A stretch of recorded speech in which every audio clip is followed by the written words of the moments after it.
Live 16 look 16 ऐशो club में आप सबका स्वागत है। लाइफ में अगर हेल्दी रहना चाहते हैं तो बहुत ज़रूरी है कि हम अपने करियर को ठीक से मेंटेन करें, क्योंकि जब तक हमारा करियर ठीक नहीं है तब तक हमारी लाइफ में एक स्ट्रेस लगातार बना रहता है। डिससेटिस्फैक्शन लाइफ में अगर बना रहेगा तो आपकी हेल्थ, आपकी हैप्पीनेस कभी भी बरकरार नहीं रह सकती। इसीलिए आज बात करते हैं करियर्स पर, जिसमें आज का हमारा टॉपिक रहेगा स्टार्टअप्स, एंटरप्रेन्योर्स। एक मेक इन इंडिया का कंसेप्ट जो हाल फिलहाल में भारत में खासतौर से बहुत ही एक हॉट टॉपिक हो रहा है। एक स्टार्टअप शुरू करना है। सभी यंग एंटरप्रेन्योर्स चाहते हैं कि उनका स्टार्टअप सक्सेसफुल हो, लेकिन किस्मत किसी किसी का ही साथ देती है, हमें बता पाती है स्टार्टअप की सक्सेस के बारे में। इसी के बारे में आज बातचीत करते हैं professor Ashwini ji Agarwal, time scientist Ashwini ji, जो कि लाइफ मैप रीडर्स ऐशो टीम का, ऐशो निधि टीम का एक हिस्सा है। अश्विनी जी जो कि एक लीडर के तौर पर उभर कर आए हैं समय के साथ, समय पर ही उन्होंने रिसर्च की है, जिनके माध्यम से हम ये समझ पाते हैं कि किस प्रकार से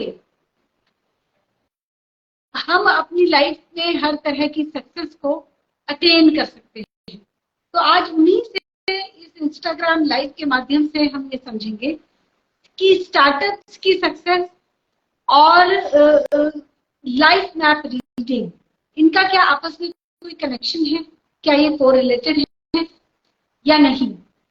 हम अश्विनी जी से कनेक्ट करने का प्रयास कर रहे हैं, लेकिन मुझे ऐसा लग रहा है कि अभी कनेक्शन नहीं हो पा रहा है।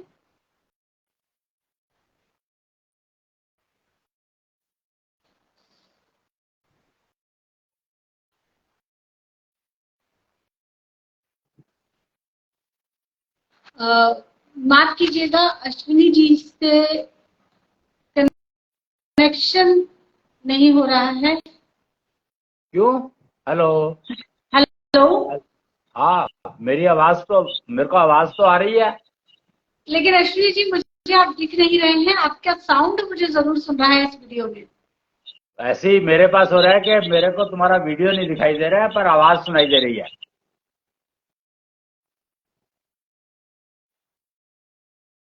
हेलो,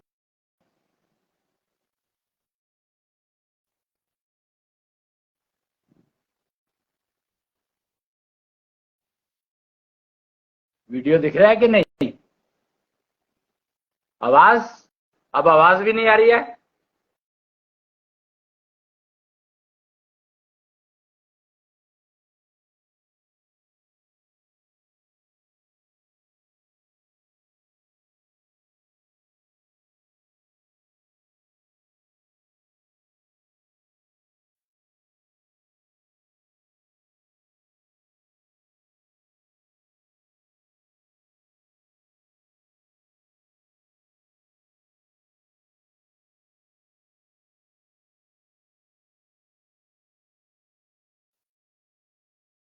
हेलो, बोलो जरा।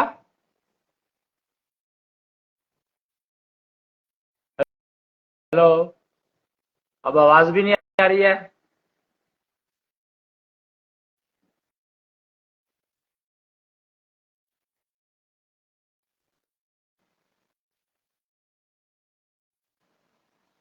तो ठीक है, हम अभी बातचीत शुरू करते हैं। जी, अब आवाज आ रही है। आप मुझे सुन पा रहे हैं? जी। हमारे व्यूअर्स कुछ तो देख पा रहे हैं, मुझे नहीं पता। ओके, आपकी आवाज दिख रही है और मैं विजिबल हूँ, मतलब आपका वीडियो हम नहीं देख पा रहे हैं अश्विनी जी। तो क्या हम दोबारा एक बार ट्राई करें लाइव शुरू करने का, या इसी को कंटिन्यू करें? मुझे पता नहीं है, पर मेरे को भी आवाज आ रही है, वीडियो नहीं दिखाई दे रहा। ये बीच में इको क्यों आ रही है? इको तो इसलिए आ रही है क्योंकि आप जब बोल रहे हैं तो मैं म्यूट नहीं हूँ। मैंने म्यूट किया खुद को, अब क्या अभी को आ रही है? देखिए मैं म्यूट कर रही हूँ। नहीं, मेरे को नहीं लग रहा, अब नहीं आ रही है। बात तो उसी तरह से होगी, लेकिन अश्विनी जी मैं इस कॉल को डिस्कनेक्ट करके एक बार फिर से। ओके, साउंड एंड वीडियो दोनों आ रही हैं? मेरे को वीडियो नहीं आ रही है, पर ऑडियो आ रही है। ओके, तो शुरू करते हैं बातचीत। हम स्टार्टअप्स की सक्सेस के बारे में बात कर रहे थे कि स्टार्टअप नेचुरली ये किसी भी देश की इकोनॉमी के लिए या पर्सनल ग्रोथ के लिए एक बहुत अच्छा आइडिया है कि हम अपना काम शुरू करें, एंटरप्रेन्योर्स बने। लेकिन 99% से ज्यादा स्टार्टअप्स अगर फेल होते हैं तो क्या इसमें किस्मत का रोल है?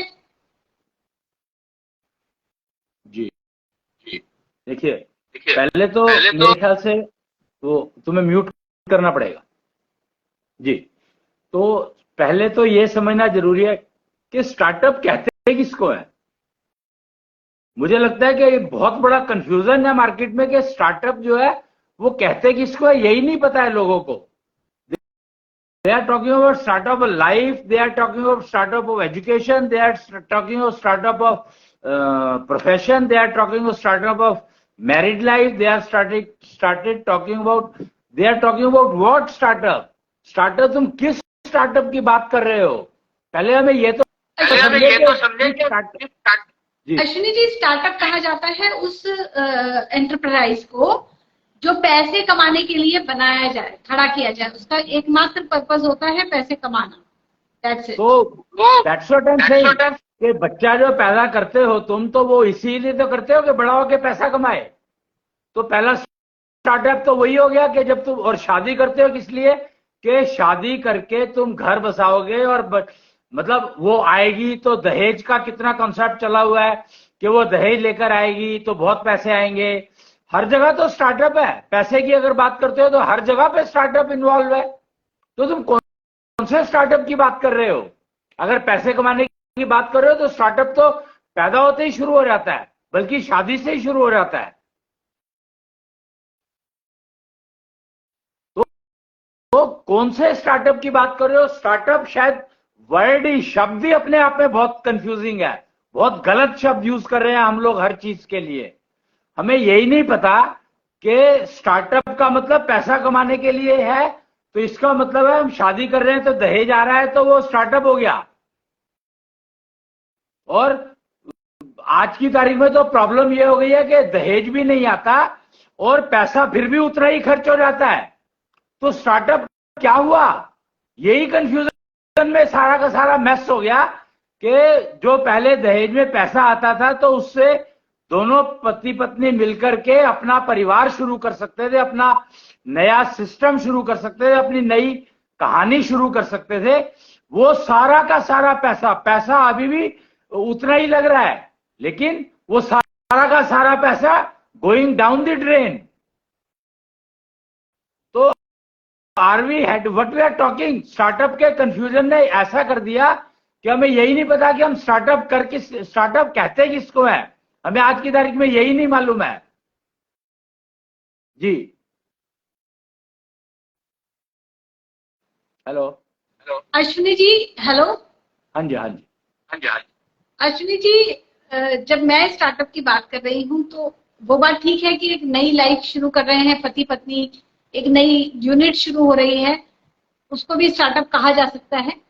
लेकिन दरअसल स्टार्टअप की हम जब बात कर रहे हैं तो बात हो रही है बिजनेस के टर्म्स में कि हमने कोई कंपनी शुरू की है, काम शुरू किया है और अब हम इसको बढ़ाना चाहते हैं। हमारे पास लोग आए, हमारा प्रोडक्शन बढ़े, हमारे एम्प्लॉइज बढ़े और ओवरऑल हमारा टर्नओवर, हमारी सेल्स बढ़े। इसे कहा जाता है स्टार्टअप और उसकी ग्रोथ। लेकिन इसमें unfortunately we are entering into mess. हम लोग तो स्टार्टअप के नाम पे फिर तो अपने को बर्बाद ही करने की तरफ चल दिए। हमें तो पता ही नहीं हम कर क्या रहे हैं, क्योंकि जब स्टार्टअप का कंसेप्ट ही नहीं पता, सिर्फ हमारी ग्रोथ हो, हमारा प्रोडक्ट बढ़े, हमारा प्रोडक्ट ज्यादा बिके, चाहे वो किसी काम का हो या ना हो। मतलब कमाल है, हम लोग किस डायरेक्शन में बढ़ रहे हैं।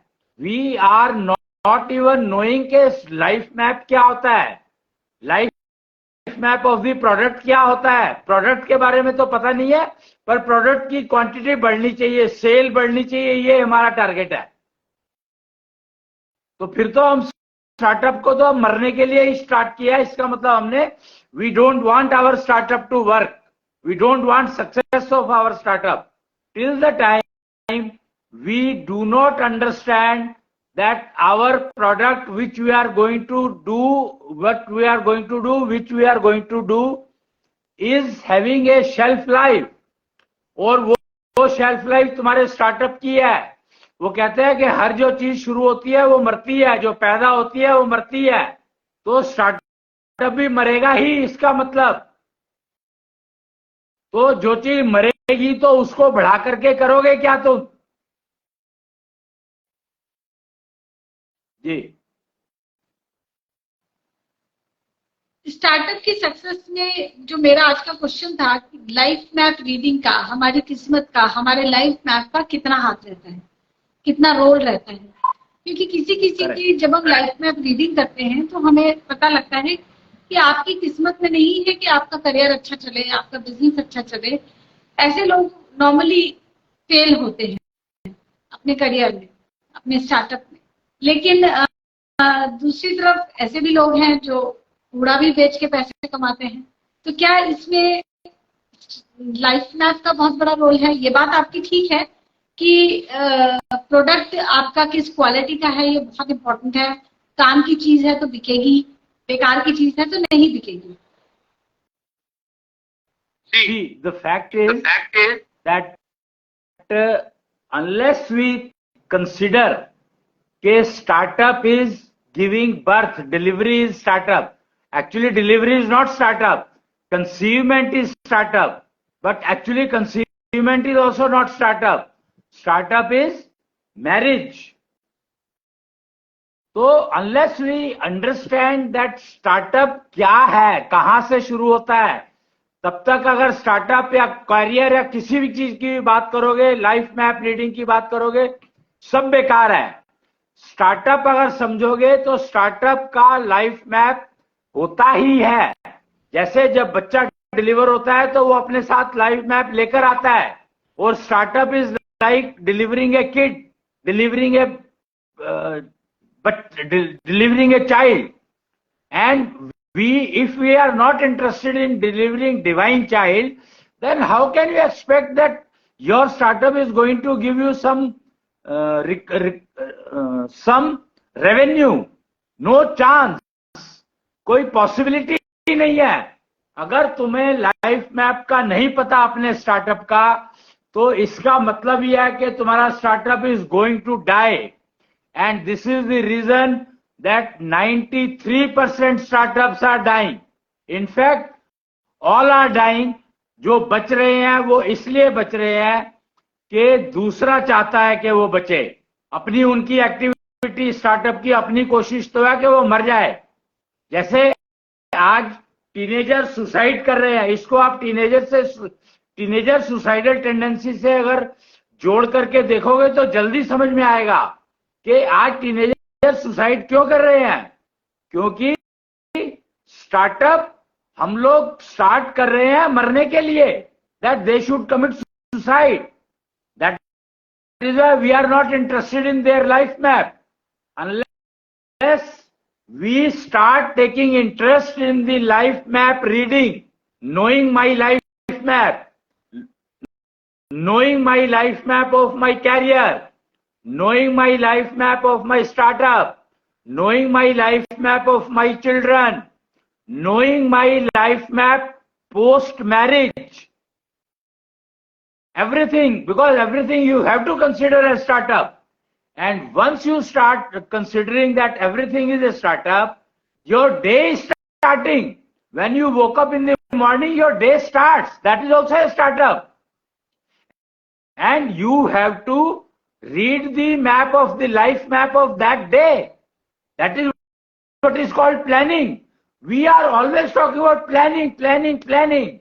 but we do not know that life map reading is nothing but planning. That is the foundation of your planning. The reason of failure of all startups, all plannings are precisely that we do not understand life map. Life map is connected with every day, each single day. Ashwin Each ji, single day means life map हर एक दिन से कैसे connect होता है? Life map is all about कि हम अपने साथ क्या लेकर आए हैं, हम क्या कर सकते हैं, क्या नहीं कर सकते हैं, आज के दिन का क्या impact? No. You didn't understand. What you are talking is destiny map, not life map. There is a difference between the two. Try to understand. What I am talking is life map. What you are talking is destiny map. I am not talking about destiny map at all. I am talking about life map, which is the foundation of your planning. What you are talking is destiny map, which is not a foundation of the planning at all. That though we try to adjust whether my destiny is going to give me this, whether I want it or not. There it is only a decision making. Whereas when I am talking about life map, then if I am talking about planning of the day, planning of the life, planning of career, planning of my living post marriage, planning of the day, planning of the meeting. I am talking about that. I am talking about precisely अपनी life को plan करना या अपने दिन को plan करना, ये life planning है. इसमें लाइफ मैप कहाँ है? ये लाइफ मैप के बेसिस पर होगी तभी सक्सेस मिलेगी. Else you will always be apprehended कि पता नहीं क्या होगा मीटिंग में, आज का सारा दिन मैं करना तो ये चाहता हूं, पता नहीं होगा कि नहीं होगा. All plannings are done without considering life map of the day, and they are the reasons of failure. Unless you understand the life map of your day or your event, year or your life, you cannot plan anything successful, cannot assure success in the day, because life map is very, very important for each event planning, for each activity planning. Life map is the key foundation for success. You can build building only on a right foundation. अगर तुम्हारा life map आज का कहता है कि आज तुम कोई भी काम वो करोगे जिसमें सोचना पड़े, तो you will fail. So avoid that kind of events of the life today. That is what is called life map planning. Day to day का लाइफ मैप हम कैसे रीड कर सकते हैं? I mean, कोई तरीका ही नहीं है ये रीड करने का कि आज मैं ये काम कर पाऊंगी, आज मैं ये काम नहीं कर सकता. Life map. तो दैट इज द प्रॉब्लम कि तुम्हारे पास अगर कोई सिस्टम नहीं है या तुम्हें नहीं पता है, तो इसका मतलब ये नहीं है कि मैं जापान नहीं गया तो Japan does not exist. All the systems, all the technologies are available. The only thing is we do not have access. We never tried to search. We never bothered about it. We always remain dependent on Google बाबा. Google बाबा does not know. He doesn't know about planning. He knows only about existence. What exists and what does not exist. It doesn't convey anything about planning. It does not convey anything about life map. It does not convey anything about anything. And it gives you so many options existing maybe that you are still confused. So, try to understand. Life map readers are available. They are not destiny map readers. There is a difference between the two. Asho Nidhi team is available, which is doing life map reading. Ketu Vigyan Training Institute is available. एक बार हमने किसी ने life map reading करवाई, उसको ये पता लगेगा कि ओके मेरी कैपेबिलिटीज क्या हैं, या what I should do and what I should do, मुझे कहाँ केयरफुल रहना चाहिए। ओके, लेकिन अब वो सुबह सुबह उठे हैं और अब उन्हें लग रहा है कि ये मेरा स्टार्टअप है, मेरा आज का दिन। How do they plan their startup as पर देयर लाइफ मैप? एंड अगला दिन पिछले कमाल दिन है, कैसे? कमाल है। Each date conveys everything. तो इसके लिए तो हमें खुद ही, जिसे कहते हैं ना, एस्ट्रोलॉजी का ज्ञान होना चाहिए, मुहूर्त कैलकुलेशन आनी चाहिए, आज के नक्षत्र ऐसे हैं तो I should go for this kind. मुझे नहीं मालूम कि एस्ट्रोलॉजी क्या कहती है, मुझे नहीं मालूम कि वो क्या कहता है, ये क्या कहता है। When I am talking about life map reading, then date with respect to you I am talking, not with the public, general public. The planning has to be done by you for you. So life map or yours and the date, what they are talking. The Ketu Vigyan Training Institute is available to make you do all these kind of activities. That ये plan करते हो तो ये मतलब life map के बिना तुम्हारी जिंदगी बेकार है. It is going to be absolutely junk. It is going to give you only confusions. It is only going to give you problems and problems and problems and multiple problems. You might be able to solve one or two by your luck, by your destiny. You might be able to solve one or two more with the help of helpers, with the help of other people who have the destiny to solve that problem. But what about balance? Multiple problems are going to be there. So life map reading is very very important, and date का, हर date का life map होता है और उन दोनों में आपस में मैचिंग कैसे करनी है ये सीखना बहुत जरूरी है हर प्राणी के लिए. मनुष्य जन्म मिला ही इसीलिए है कि you can do all this only in human birth. Try to understand that I am talking about life map. Do not get confused with Jyotish. Do not get confused with astrology. Do not get confused with palm reading. Do not get confused with zodiac. Do not get confused with numerology. I am not talking about any of these. I am precisely talking about life map. Your life map. Every day is a startup. So get out of that confusion that I am going to do startup. Every day is a startup. Each day. And you have to understand the life map of that day, and your life map you should know, and then try to plan your day. The tattva composition of that day. Which element is responsible? There are 7 elements, 7 days, name 7. There are 7 names given to it in Asho civilization. All these concepts or the theories or the practicals are available, given by Asho Sabhyata, Asho civilization, which conveys you all. There are 7 wars. Days को, जैसे सोमवार मंगलवार कहते हैं, इनका तत्वों के आधार पर नाम दिया गया है. तो उसके आधार पर आपको पता लगेगा कि कौन सा तत्व क्या कहता है, उसके अकॉर्डिंगली तुम्हें काम करना है. शुक्रायु भगवान डिफाइन करते हैं ये.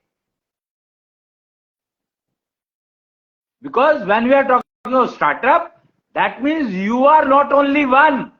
It is an activity with respect to society, and Shukrayu Bhagwan is the one who controls all the elements which are important for society, all those molecules. Shukrayu Bhagwan is the one who gives all these 6 molecules.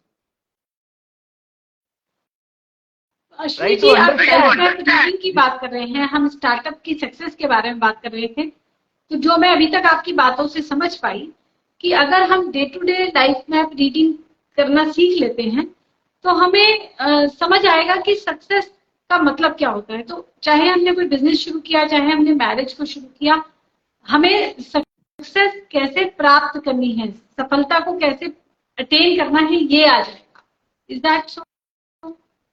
Yeah, that's right. कि जब once you understand the life map, then you can do planning. The key is that life map को समझोगे तो then you can plan, and if you plan based on your life map, then success is assured, because your life map is conveying your strength, and day is improving which kind of strength. The day is giving you strength on which strength. There are many parameters of strength. So which parameter is given strength by the day? So plan your day according to that strength and success is assured.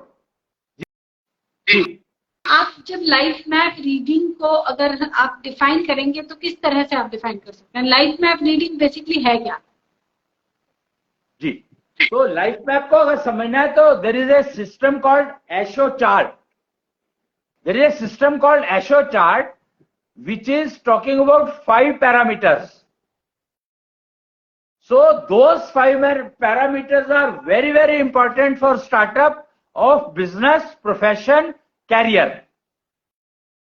तो वो एशो chart के accordingly अगर मैं अपने life map को use करूंगा और अपने एशो चार्ट को समझूंगा और मेंटेन रखूंगा तो no one can stop my success. जी, तो लाइफ मैप का मतलब होता है 5 पैरामीटर्स ऑफ एशो chart. Is that so? There are many things connected with it, but mainly the criteria is that those 5 parameters, if you are able to maintain well, then success is assured. जी, मेरा प्रश्न आपसे ये था, मेरा प्रश्न ये नहीं था कि सक्सेस कैसे इंश्योर होगी. मेरा प्रश्न आपसे ये था कि लाइफ मैप रीडिंग को आप कैसे डिफाइन करते हैं? बताया ना कि लाइफ मैप रीडिंग को अगर समझना है तो आपको ये समझना होगा कि आपकी हार्ट बीट क्या कहती है. Life map is written into your heartbeat, and if your heartbeat is disturb for the day suppose, तो then you better don't try to do any planning, take rest. लेकिन मैं अपनी heart beat को तो read नहीं कर सकती. मान लीजिए मैं सुबह को उठी, आज मेरी हार्ट बीट क्या कह रही है? How do I know that? हम अपने मूड को समझ सकते हैं कि मेरा मूड अच्छा नहीं है, तबीयत अच्छी नहीं है, बट लाइफ मैप या हार्ट बीट, इनको हम कैसे समझेंगे? तो ये सब लाइफ मैप जब रीड करवाते हो तो सब चीजें बताई जाती हैं. जब when you go to a life map reader, that person will automatically will explain you everything. That is why the life map reading costs you 51,000 rupees. It is a very expensive affair. We are talking about almost recovery of your health. This is a very, very costly affair. It is not a very simple startup. You are going to spend crores of rupees in startup, and without spending this without knowing your foundation, if you do this startup, then भगवान ही तो मालिक है उसका. जी, अब आपने कहा कि ठीक है, हम अपनी हार्ट बीट को समझ के, अपने लाइफ मैप को समझ के हम डेली के डिसीजन लेंगे. अब आपने कहा कि उस दिन का भी लाइफ मैप समझो जिस दिन आप एवरीडे, या आप मैरिज कर रहे हैं. हाउ डू यू एंश्योर कि आपका मैरिज में सक्सेस आएगा, आपका जो बच्चा आएगा वो डिवाइन चाइल्ड होगा? How can you define all those things before hand, जबकि आपकी डेस्टिनी कहती है वो कुछ और है. तब see, try to understand that life map is written in your heartbeat. So that we are life map readers, we are called. We are not called life map makers. We are called life map readers. So what your heartbeat is saying, that is read, and then we understand that okay, ये problem है तुम्हारी heartbeat में, तो इस problem को इस procedure से rectify कर सकते हो, तो तुम जो चाहते हो वो मिल जाएगा तुम्हें। जी,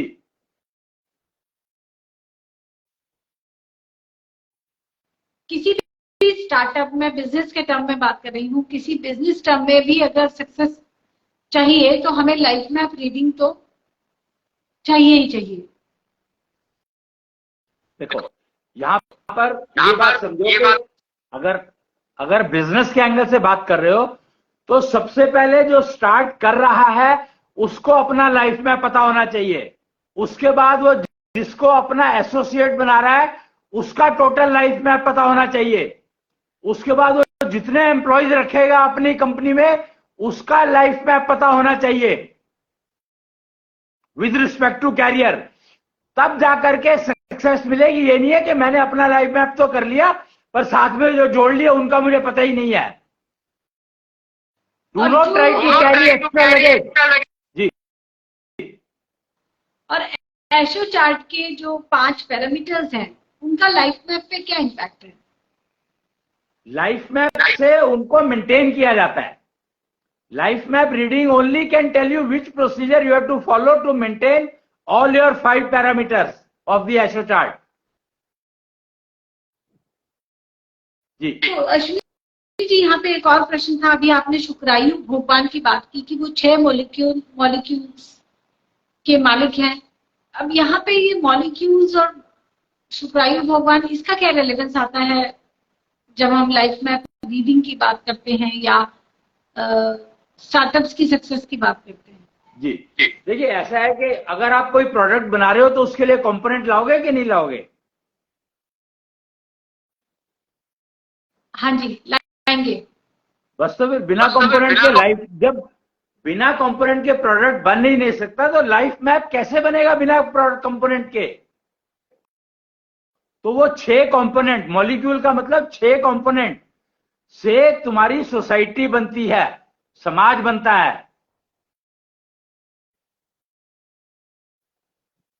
जी, यानी कि लाइफ मैप, मेरा लाइफ मैप का मैप 6 कंपोनेंट से बनता है, क्या मैं ये कह सकती हूँ? नहीं, 6 मॉलिक्यूल से आप कह रहे हैं? 24 मॉलिक्यूल टोटल। 6 मॉलिक्यूल से तो कंपोजिशन, वो सोसाइटी कंपोजिशन, मतलब अगर मैं अकेला हूं तो 18 मॉलिक्यूल से वो कृष्णिष्ठ भगवान है, उनको कृष्णिष्ठ भगवान मेंटेन करते हैं, मॉनिटर करते हैं।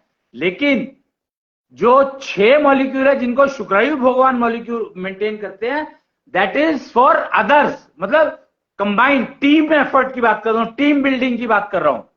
When we are more than one, that means we are talking of team. There are only 2 possibilities, either you are working alone or you are working with team. So when we are talking of working with team, that time it is called शुक्रायु भगवान की entry.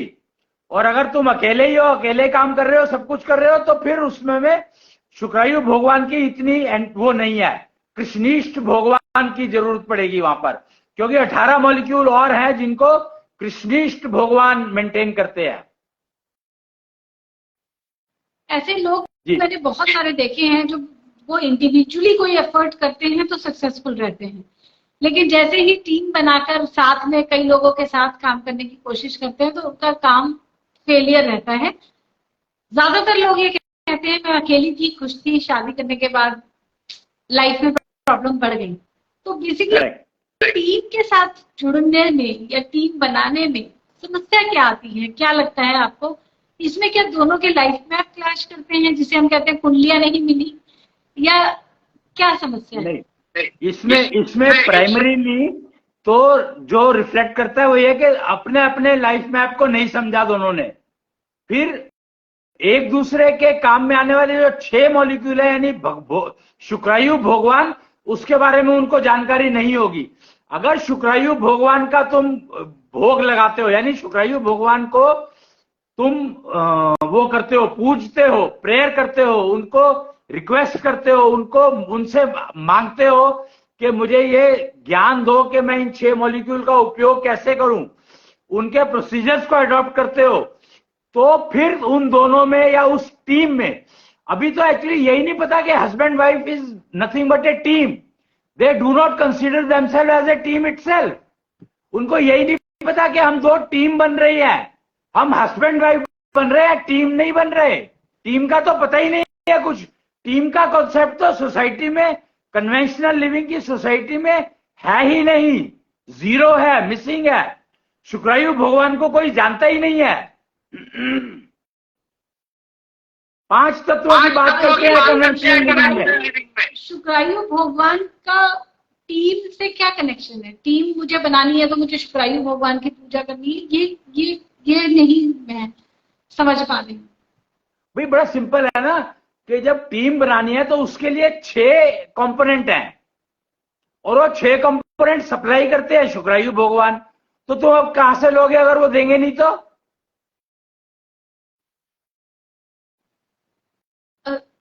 कितने ही लोग हैं जो successfully team बना लेते हैं। जैसे आप बड़े बड़े बिजनेसमैन को देखें, या इवन बहुत घर भी ऐसे हैं जहां इवन आज भी जॉइंट फैमिलीज, बड़ी बड़ी फैमिलीज साथ में रहती हैं, बहुत सारे लोग साथ में रहते हैं।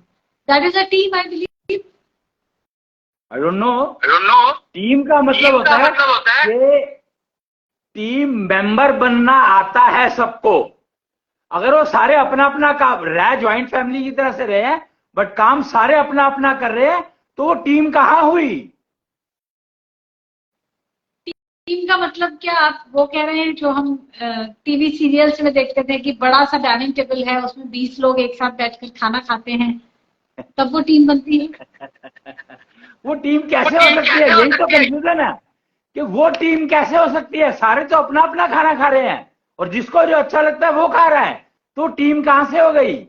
टीम अश्विनी जी होती है प्रोजेक्ट एग्जीक्यूट करने के लिए। जो खाना बनाते हैं वो टीम का काम कर रहे हैं, खाने वाले नहीं है टीम मेंबर। टीम खाने वालों की टीम नहीं है, बनाने वालों की टीम है। जो बनाते हैं वो टीम की तरह से काम कर रहे हैं। यही कंफ्यूजन है, क्योंकि अभी तक तो हमें यही नहीं पता कि टीम कहते किसको है। जी, इसका मतलब टीम का मतलब हुआ, जैसे आपने किचन का एग्जांपल लिया कि 3 लोग अगर किचन में एक साथ काम कर रहे हैं, तो किसी ने एक एक्टिविटी को किया, किसी ने दूसरे को, किसी ने तीसरे को, और उसको पुट टुगेदर वो एक पूरा प्रोजेक्ट बन गया, तो ये टीम है। जी, टीम का मतलब होता है execution of A project with collective efforts. कि मेरी जो एक्सपर्टीज है आई विल कंट्रीब्यूट, तुम्हारी एक्सपर्टीज है तुम कंट्रीब्यूट करोगे, तुम्हारी एक्सपर्टीज है तुम कंट्रीब्यूट करोगे, और तीनों मिलकर के जो प्रोजेक्ट है उसको सक्सेसफुल करेंगे। उसमें एक दूसरे की इंटरफेरेंस नहीं करी जाती है कि मैं अपनी एक्सपर्टीज को उसकी एक्सपर्टीज को कम करने के लिए एफर्ट करना शुरू कर दूं। उसकी अपनी एक्सपर्टीज है, मेरी अपनी एक्सपर्टीज है, तीसरे की अपनी है, चौथे की अपनी है, और वो सारे के सारे अपनी अपनी एक्सपर्टीज को कंट्रीब्यूट करते हैं, बजाय इसके कि दूसरे की एक्सपर्टीज को डाउन करने की कोशिश करें। जी, वो एक मोटी बात समझ लो कि अगर तुम्हें watch your back statement use करनी पड़े तो that means you can never be A team. Watch your back का क्या मतलब है? नॉर्मली क्या होता है कि वो कहते हैं कि लोग, जब वो ये मूवीज में दिखाया गया है कि जब सैनिक जो सोल्जर्स होते हैं वो जा रहे होते हैं, तो लोग उनको जो ऑल दी बेस्ट कहने की बजाय कहते हैं वॉच योर बैक। अब इमेजिन करो कि अगर वो जो सामने लड़ रहा है, सामने वाले को भी देखना है उसको, और पीछे वाले को भी देखना है, और पीछे देखने के लिए कुछ है नहीं, तो how will you watch your back? So you are gone into confusion कि मैं अपने पीछे का ध्यान रखूं या अपने सामने वाले का ध्यान रखूं। पर वॉच तो उस चक्कर में जी, मतलब ये है ना कि कोई मुझे धोखा ना दे दे, कोई मेरे साथ कुछ उल्टा सीधा ना कर दे। करेक्ट। तो इसीलिए कह रहा हूं कि टीम जो है, टीम में ये धोखा नाम की शब्द आता ही नहीं है। वहां पर मैं शब्द आता है, मैं, हम नहीं आता है। हम और मैं में बहुत फर्क है। मैं जब शब्द यूज करोगे तो यानी अपनी एक्सपर्टीज कंट्रीब्यूट कर रहा हूं। हम शब्द यूज करोगे तो तुम दूसरों की एक्सपर्टीज पर डिपेंड कर रहे हो, और जैसे ही तुम दूसरों की एक्सपर्टीज पर डिपेंड करने लगोगे तो you are bound to get dodge. धोखा तुम्हें मिलेगा ही मिलेगा। एक में नहीं मिलेगा, दूसरे में मिलेगा, दूसरे में नहीं मिलेगा, तीसरे में मिलेगा, क्योंकि कहीं ना कहीं इंटरेस्ट क्लैश होंगे ही होंगे। तो फिर उसके लिए स्टेटमेंट कही जाती है, nothing personal. The moment you have to get your interest gets into clash, and then you say nothing personal, jabki everything is personal only. When we are talking of team cannot succeed unless all take personal responsibilities correctly, rightly and perfectly.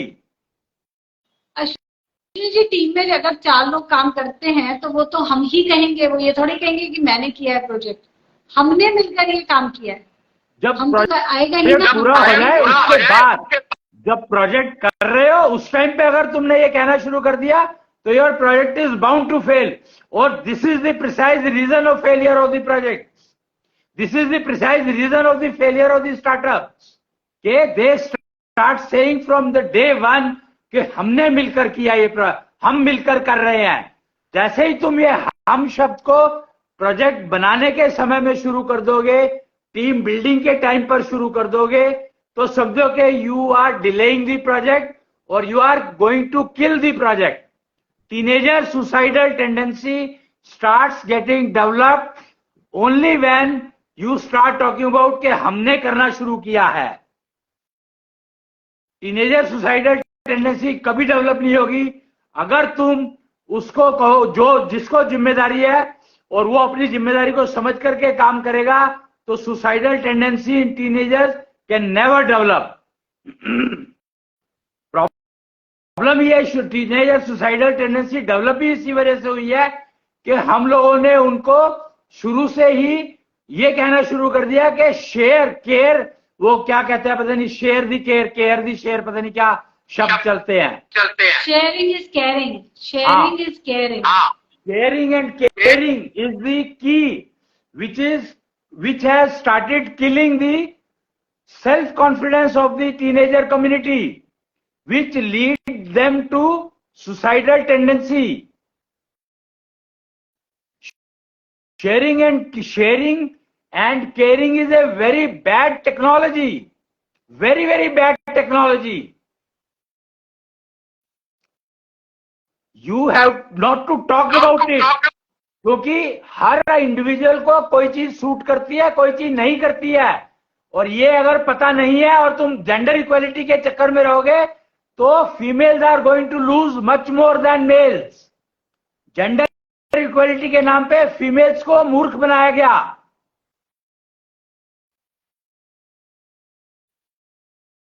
जी, पति पत्नी एक unit है, एक entity है, विवाह हुआ है, अब उसके बाद वो दोनों हम शब्द ही यूज करते हैं। हमने मिलकर ये काम किया है, आपके लिए गिफ्ट लाए हैं, या हम आपको इनवाइट करते हैं अपने घर पे, या हम अपना घर चला रहे हैं, तो यहाँ पे हम वर्ड यूज किया जाता है। लेकिन जो मैं आपकी बात, तुमने समझे ही नहीं, तुम समझे ही नहीं। मैंने क्या कहा कि टीम अगर समझोगे तो आई एम रिस्पॉन्सिबल। कोई भी गलती होती है, अगर मेरा पार्ट था तो I am responsible for that mistake. अब यहाँ पर मैं एक बहुत सिंपल सा एग्जांपल देता हूँ। बच्चे बीमार क्यों पैदा होते हैं, किसकी वजह से होते हैं, किसको ब्लेम करोगे बताओ मेरे को तुम? You are working as a team, both are responsible, so husband and wife. That is a wrong concept. How can it be के बोथ आर रिस्पॉन्सिबल? क्योंकि रिस्पॉन्सिबिलिटी, कुछ चीजों के लिए रिस्पॉन्सिबल सिर्फ मेल है और कुछ चीजों के लिए रिस्पॉन्सिबल सिर्फ फीमेल है। और जब ज्वाइंट रिस्पॉन्सिबिलिटी लोगे कि हाँ हमारी वजह से हुआ, तो समझो उस बच्चे की जिंदगी बर्बाद हो गई।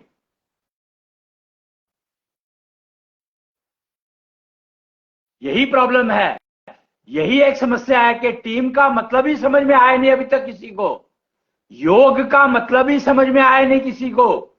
योगा का मतलब समझ में आता है, अगर योगा का, इसीलिए वो योग और योगा दो शब्द अलग अलग हैं, पर उनको एक ही गिन लिया गया। क्यों गिना गया एक? इसीलिए कि यार I am responsible for my self, तो मैं अपना योगा करूं, मैं अपना योग करूं। लेकिन जब हस्बैंड वाइफ की बात करते हो तो योगा तो छोड़ दिया और योग में आ गए, और योग का पता नहीं है, और योगा छोड़ दिया तो अपने को तो छोड़ दिया, मैं तो छोड़ दिया कि मैं रिस्पॉन्सिबल हूं। अब तो हम रिस्पॉन्सिबल हैं, यानी गलती किसने की है पता ही नहीं है हम दोनों में से। हम पता करना ही नहीं चाहेंगे, क्योंकि अंदर से पता है कि ये गलती मेरी है, पर मैं कैसे मान लूं? हम तो हम है। यही प्रॉब्लम है शेयरिंग केयरिंग के अंदर। यही एक समस्या आती है कि वी ट्राई टू अंडरस्टैंड कि यार गलती तो मेरी अंदर से तो मुझे पता है, पर मैं मानूं क्यों? Ego boosting, this is how ego got boosted. तो मैं और हम में टीम मेंबर बनना है तो मैं बनना समझना होगा, और जब प्रोजेक्ट सक्सेसफुली इंप्लीमेंट हो जाए तब कहना है कि हमने किया। जब तक प्रोजेक्ट चल रहा है, जब तक हम नहीं मैं।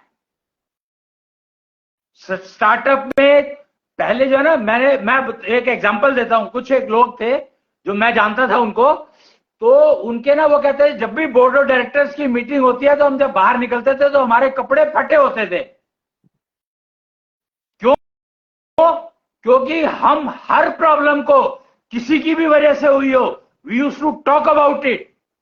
और वो स्टार्टअप इतनी जल्दी सक्सेसफुल हुआ था, इतने एफिशिएंटली सक्सेसफुल हुआ, और जब वो सेपरेट हुए, अलग हुए, तो चारों के पास 4 गुना मटेरियल था। मतलब उनकी सबकी स्ट्रेंथ 4 गुना हो चुकी थी। 4 पार्टनर थे। I am 100% sure Ambani brothers, they are following this principle. I am 100% sure कि वो लोग जो मल्टीप्लाई हो रहे हैं वो कहीं ना कहीं इस प्रिंसिपल को फॉलो कर रहे हैं, या अकेले चल रहे हैं। अकेले चलने में ही वो स्टार्टअप जो कंबाइन करके पास हुए, उसमें जब तक वो अकेले चले तब तक वो कंबाइन चल पाए, कि जब प्रोजेक्ट सक्सेस हो जाता था देन दे यूज्ड टू से कि हमने किया। जब तक चल रहा है प्रोजेक्ट, जब तक वो कहते मैं कर रहा हूं, ये कहते थे वो लोग। जी, इसका मतलब टीम में, चाहे वो हस्बैंड वाइफ की टीम है या स्टार्टअप्स की, हर इंडिविजुअल को अपनी रिस्पॉन्सिबिलिटी लेनी होती है, समझनी होती है और करना होता है। देयर इज नो हम इसमें everybody has his own life map. Everyone has his own life map. तो जब लाइफ मैप अपना अपना है तो आपके पास चॉइस क्या है? You have to be individual, there is no other choice possible.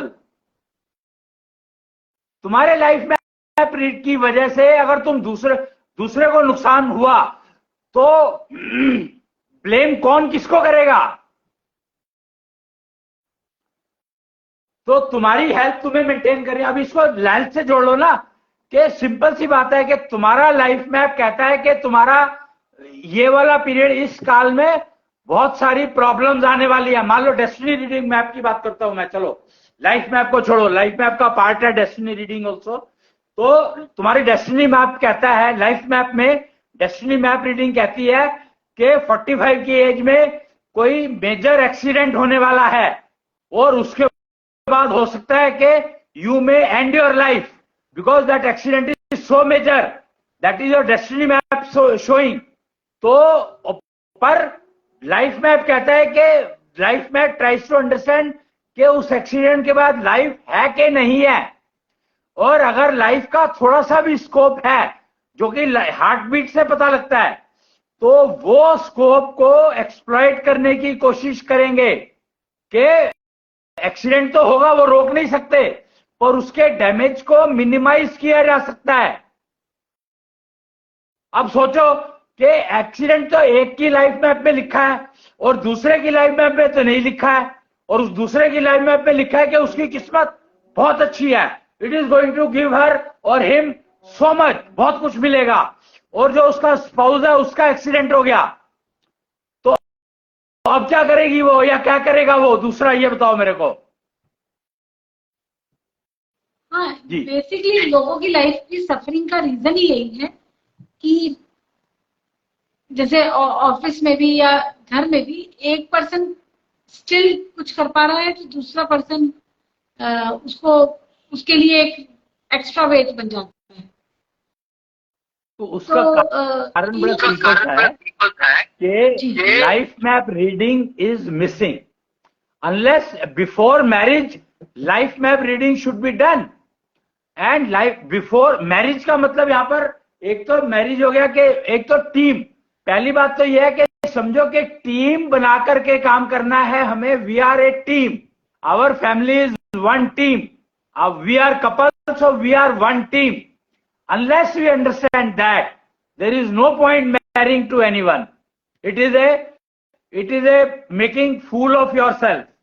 अगर तुम लाइफ मैप रीडिंग के बिना टीम बनाते हो तो वो टीम के सक्सेस होने के चांसेस बहुत बहुत कम है, मिनिमम है, may be 2 to 3% at best. बिना लाइफ मैप रीडिंग के अगर टीम बनाते हो, मैरिज करते हो, तो उस लाइफ के सक्सेस होने के कारण के वो जो है चांसेस जो है वो मुश्किल से 2% 3% है, 97% फेलियर पॉसिबल है। और सक्सेस का मतलब होता है they are living happy living, और फेलियर का मतलब होता है कि एक को कोई प्रॉब्लम है, दूसरे को कोई प्रॉब्लम है, अपनी प्रॉब्लम डिस्कस ही नहीं करते हैं। अब तो सिचुएशन ये हो चुकी है कि मेरे को कोई प्रॉब्लम है तो I don't talk to my wife, because she will never understand के what problem I am facing and what is the solution of that problem. I only know, she can never understand, so she will never, I will not discuss with her or talk to her because I know that she will never understand, she will never even try to understand। तो solution के मिलने का सवाल ही नहीं है। ऐसे ही wives को लगता है, ज्यादातर फीमेल करती है ये, कि वो अपनी प्रॉब्लम को दबा लेती है, तो उनको बहुत ज्यादा नुकसान होता है। तो समझो कि वो कभी भी टीम मेंबर तो बन ही नहीं सकती।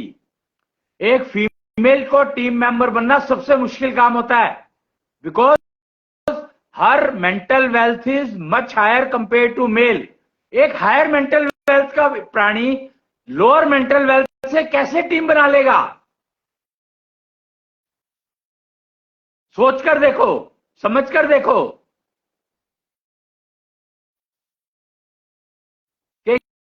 क्या तुम अपनी टीम में, मान लो कोई स्टार्टअप की बात करता हूं मैं यहां पर, बिजनेस स्टार्टअप की, कि मैंने स्टार्टअप कंपनी शुरू करी और मेरे को कोई बहुत लोअर मेंटल वेल्थ ऐशोनिधि का बंदा आया मेरे पास, तो मैं उसको अपनी टीम में कैसे ले लूंगा भाई? How can I form a team with the person who has much lower mental wealth compare to the other members of the team? That person will only spoil the team. तो females, I am surprise के females को यह बात क्यों समझ में नहीं आती है। They have higher mental wealth, born with higher mental wealth. जी, फीमेल की मेंटल वेल्थ हायर है, लेकिन कुछ काम हैं जो मेल ज्यादा अच्छे से कर पाते हैं। कुछ फीमेल, जैसे कि भागदौड़ वाले काम, जैसे एक ऑफिस शुरू किया एक फीमेल ने, तो वो एटलीस्ट 1 या 2 मेल को जरूर एम्प्लॉय रखेगी कि ऑफिस जाना है, कहीं कोई बिल जमा करा के आना है, कोई पेपर लाना है, इस तरह के काम किसी फीमेल एम्प्लॉय से कराएगी तो वो नहीं करेगी, नहीं कर पाएगी। रादर देन एक मेल एम्प्लॉय को कहेगी तो वो कर पाएगा। तो कैपेबिलिटी अलग अलग है। आज की तारीख में सारे ऑटो, साइकिल, मोटरसाइकिल सब तो फीमेल चला रही है, स्कूटर क्या नहीं चला रही? हर काम तो फीमेल कर रही है, हवाई जहाज तक चलाती है। everything she is doing, she can do. She had all the capabilities till, I mean, any time. I mean, I'm surprised. अगर एक फीमेल को हम हायर करते हैं, फीमेल को रखते हैं, अगर हम एक फीमेल को जॉब पे रखते हैं, तो वो फीमेल, क्योंकि उसकी भी मेंटल हेल्थ अच्छी है, तो वो सबऑर्डिनेट नहीं बनना चाहेगी। वो चाहेगी कि मैं अपने हिसाब से, अपने तरीके से काम करूं। तो ऐसे तो इसका मतलब क्या हुआ? स्टार्टअप की जो कॉन्सेप्ट है उसमें you want to keep slaves, और मैरिज का स्टार्टअप के कॉन्सेप्ट में भी यही है कि हम एक दूसरे को स्लेव रखने की कोशिश कर रहे हैं। That is the fundamental problem, that is the key problem, कि हम लोग स्लेवरी का कॉन्सेप्ट डेवलप कर रहे हैं स्टार्टअप में, ना कि टीम बिल्डिंग का। जब हम टीम बिल्डिंग का कॉन्सेप्ट को समझेंगे और करेंगे तो ये सब कुछ आएगा ही नहीं। So get rid of the slavery mentality, absolutely. Keeping slave और becoming slave, both are useless. जी। मीन्स जो ये पुराना कंसेप्ट था कि एम्प्लॉयज रख लो और उनसे काम कराओ, या इवन शादी में भी नेचुरली दोनों ही एक दूसरे को स्लेव बनाने की कोशिश करते थे, ये फेल्ड कंसेप्ट है, और इसका रिजल्ट हमें फेलियर के रूप में ही मिलने वाला है। Startup is all about team. हर एक टीम मेंबर का life map reading is important, और अपने लाइफ मैप रीडिंग के अकॉर्डिंग ही हम एक्टिविटीज करें और अपनी रिस्पॉन्सिबिलिटी लेना सीखें, हर टीम मेंबर। जी। और यहाँ पे एशो चार्ट के 5 पैरामीटर्स इंपॉर्टेंट रोल प्ले करते हैं कि हम क्या कर पाएंगे, कितना कर पाएंगे। वो कैरियर के एंगल से है, वो सिर्फ करियर के एंगल से है, जबकि स्टार्टअप हम मैरिज को भी कह सकते हैं, फैमिली को भी कह सकते हैं, हर चीज को कह सकते हैं। तो मैरिज में भी, इनफैक्ट मैरिज में भी एशो चार्ट कुछ काम तो करता ही है। जी। ओके, तो अश्विनी जी, मुझे लग रहा है कि आज हमें यही एंड करना चाहिए। तकरीबन 1 घंटा होने वाला है, 2-3 मिनट में। जी। तो स्टार्टअप्स की सक्सेस आज आपने बहुत अच्छे से डिफाइन की है। मोस्ट इम्पॉर्टेंट है कि हम अपनी लाइफ मैप रीडिंग करवाएं और अपने लाइफ मैप को डे टू डे बेसिस पे पढ़ना सीखें और डिसीजन ले पाएं कि आज मैं क्या कर सकती हूँ और आज मैं क्या नहीं कर सकती हूँ। जी। तो आज के लिए इतना ही है अश्विनी जी, बहुत बहुत धन्यवाद हमारे साथ जुड़े रहने के लिए। आज ना मैं वीडियो में आपको देख पा रही थी, ना ही आप वीडियो में मुझे देख पा रहे हैं शायद, लेकिन व्यूअर्स हम दोनों को शायद देख पा रहे हैं। कोई बात नहीं, ठीक है। अश्विनी जी, आपका बहुत बहुत धन्यवाद। प्रणाम। षोडशी गोपाल की जय। षोडशी गोपाल की